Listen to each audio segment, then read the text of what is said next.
Hi hello everyone welcome back to my mini blogs. देखंतु मो पुओ उठी सोईकी से सकाळ उठी खाई पुणी सोईकी उठिलानी एंड मु जते बेले लंच प्रिपेयर करूथली तो कंचा कदली को तावारे टिके भाजी दूथली से उठिकी कंचा कदली गोटे नहीं आसी पुणी देखु खाऊछ एंड ताको कंचा कदली ना बहुत भल लगे मध्य। बाबा कंचा कदली टेस्टी लगे केमती लगे टेस्टी से कथा कहेनी किंतु मुंड हल्लाई हाथ में देखे सबू किसी से जन दिए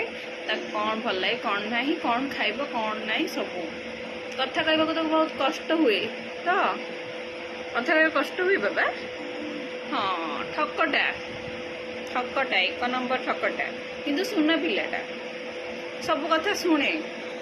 कथा बुझी जाए सब किसी कर